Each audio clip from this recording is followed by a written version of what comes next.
मंडळी, पुणे मुंबई महामार्गालगत असलेल्या पिंपरी चिंचवडमधील फुगेवाडी परिसरातून समोर आलेली एक धक्कादायक घटनेने संपूर्ण महाराष्ट्र आदरलेला आहे. एकाच दिवशी तब्बल 7 ते 8 जणांचा संशयास्पद मृत्यू झाला. 2 जण अजूनही रुग्णालयात मृत्यूशी झुंज देत आहेत आणि सगळ्यात धक्कादायक बाब म्हणजे या संपूर्ण प्रकरणातून अजूनही कुणीही अधिकृत फिर्याद दिलेली नाही.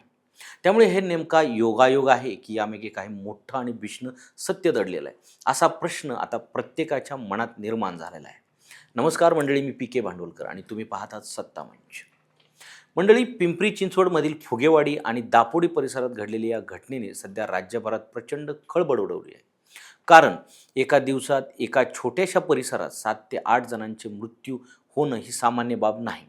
सुरुवातीला ही घटना स्थानिक पातळीवरच चर्चेत होती, पण जसजशी माहिती बाहेर येऊ लागली तसतसे या प्रकरणाचं गांभीर्य वाढत गेलं. या संपूर्ण प्रकरणाची सुरुवात झाली ती एका फलकापासून. फुगेवाडी गावातील आझाद चौकात लावण्यात आलेल्या शोक फलकावर एकाच वेळी अनेक मृतांची नावे झळकत होती.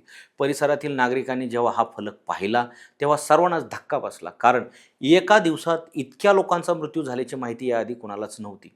फलकावर पांडुरंग फुगे, विजय राठोड, राजेंद्र राठोड, राजू राजपूत, अकबर पठाण, बाबा शेख, आनंद देसाई आणि आनंद निकाळजे यासारख्या नागरिकांची नावे दिसत होती.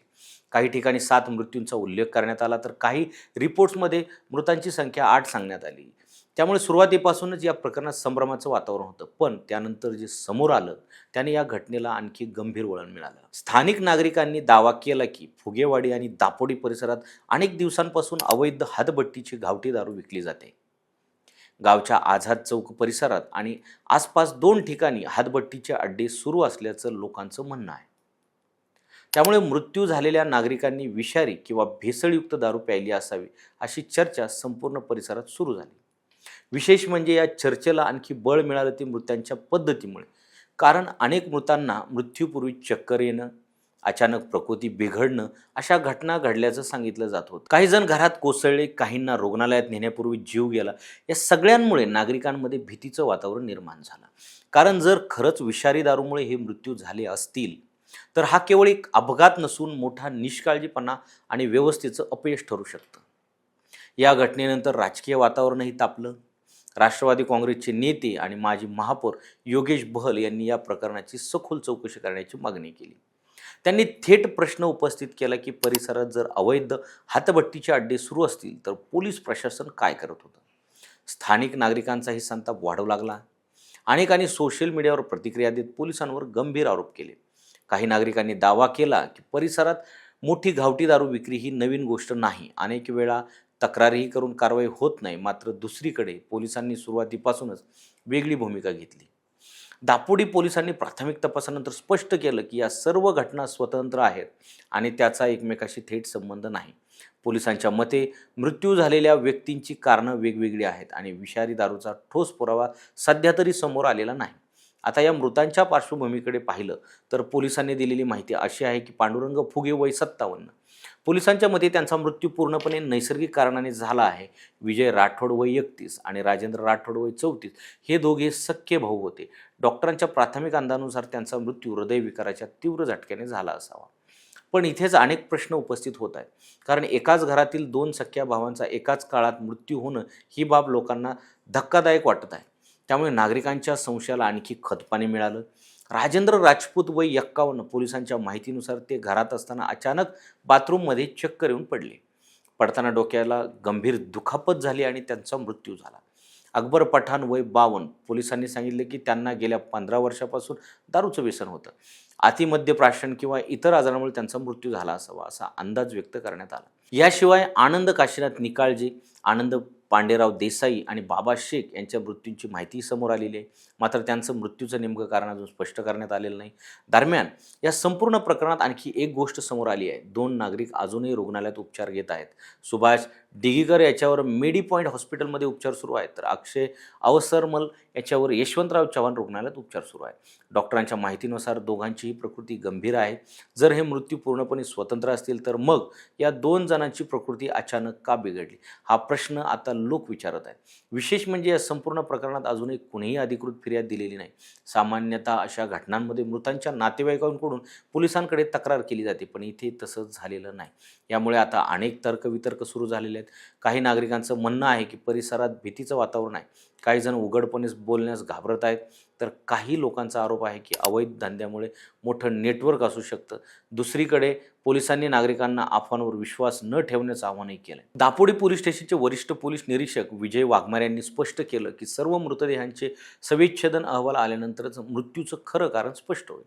सध्या पोलीस प्रत्येक अँगलनं तपास करत आहेत, पण या प्रकरणात लोकांचा संशय वाढण्यामागचं एक कारण आहे, महाराष्ट्रात यापूर्वी विषारी दारूमुळे सामूहिक मृत्यू झाल्याच्या अनेक घटना घडलेल्या आहेत. मालवणी, नाशिक, बुलढाणा, यवतमाळ आणि इतर काही भागांमध्ये हातभट्टीच्या दारूमुळे अनेक लोकांचे जीव गेलेले होते. अनेकदा या दारूंमध्ये मिथेनॉलसारखी घातक रसायने मिसळली जातात. ही दारू स्वस्त असते, त्यामुळे गरीब आणि मजूर वर्गातील लोक ती घेतात, पण शरीरात गेल्यानंतर हीच दारू जीवघेणी ठरते. सुरुवातीला चक्कर येणं असेल, उलट्या होणं असेल, डोळ्यासमोर अंधारी येणं असेल, श्वास घेण्यास त्रास होणं असेल, अशी लक्षणे दिसतात आणि उपचार उशिरा मिळाल्यास मृत्यू होऊ शकतो.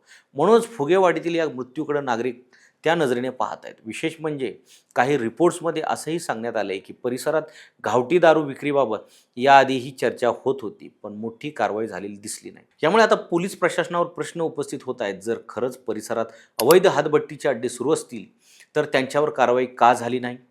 जर नाही तर मग नागरिक इतक्या ठामपणे आरोप का करत आहेत? आणि जर मृत्यू वेगवेगळ्या कारणांनी झाले असतील तर एकाच दिवशी एकाच परिसरात इतके मृत्यू होणं निव्वळ योगायोग कसा असू शकतो? या सगळ्या प्रश्नांची उत्तरं सध्या कोणाकडेच नाहीत. दरम्यान या घटनेनंतर फुगेवाडी परिसरात प्रचंड भीतीचं वातावरण निर्माण झालेलं आहे. लोक एकमेकांना फोन करून माहिती विचारत आहेत. सोशल मीडियावर वेगवेगळे दावे केले जात आहेत. काही जण विषारी दारूचं कारण सांगत आहेत, तर काही जण पोलिसांच्या भूमिकेवरच संशय व्यक्त करत आहेत. या सगळ्यात सर्वात मोठा फटका बसला आहे तो मृतांच्या कुटुंबियांना. एका दिवसात अनेक घरामध्ये आधारवड निघून गेले. काही घरांनी मुलं गमावली, काहींनी भाऊ गमावले, तर काहींनी वडील गमावले. विशेषतः राठोड कुटुंबावर दुःखाचा डोंगर कोसळलेला आहे. 2 सख्या भावांचा मृत्यू ही संपूर्ण परिसरासाठी धक्कादायक बाब ठरलेली आहे. दरम्यान या घटनेनंतर आरोग्य यंत्रणाही सतर्क झालेली आहे. रुग्णालयामध्ये उपचार सुरू असलेल्या नागरिकांवर डॉक्टर लक्ष ठेवून आहेत. जर आणखी कुणाला तत्सम लक्षणं दिसली तर तत्काळ तपासणी करण्याच्या सूचना दिल्या गेल्याचं सांगितलं जातं. पोलीस आणि प्रशासन सध्या शवविच्छेदन अहवालाची वाट पाहत आहेत, कारण हे अहवालच या संपूर्ण प्रकरणाचं खरं चित्र स्पष्ट करू शकतात. जर विषारी दारूचा संबंध समोर आला तर हा प्रकार केवळ स्थानिक घटना राहणार नाही, तर तो संपूर्ण राज्यासाठी गंभीर प्रश्न निर्माण करेल. कारण मग प्रश्न उभा राहिला की अवैध दारू विक्री रोखण्यात प्रशासन अपयशी ठरलं का? आणि जर पोलिसांचं म्हणणं खरं ठरलं तर मग इतक्या लोकांचा मृत्यू एकाच दिवशी का झाला? ही घटना योगायोग होती की त्यामागे अजून काही मोठं सत्य दडलेलं आहे? सध्या फुगेवाडीतील नागरिक एका उत्तराची वाट पाहत आहेत. पोस्टमॉर्टम रिपोर्ट काय सांगणार? विषारी दारूचा पुरावा मिळणार का? की पोलिसांनी सांगितल्याप्रमाणे हे सर्व मृत्यू वेगवेगळ्या कारणांनी झालेले होते? जोपर्यंत या प्रश्नांची उत्तरं मिळत नाहीत तोपर्यंत फुगेवाडीतील भीती आणि संशय कायम राहणार आहे. आणि म्हणूनच आज संपूर्ण महाराष्ट्राच्या नजरा या एका प्रकरणाकडे लागलेल्या आहेत. कारण हा फक्त 7 किंवा 8 मृत्यूंचा विषय नाही, तर हा प्रश्न आहे नागरिकांच्या सुरक्षिततेचा, प्रशासनाच्या जबाबदारीचा आणि सत्य नेमकं काय आहे याचा. तर म्हणजे अशाच नाविन्यपूर्ण माहितीसाठी सत्तावनच्या चॅनलला सबस्क्राईब करा आणि इन्स्टा पेजला फॉलो करा.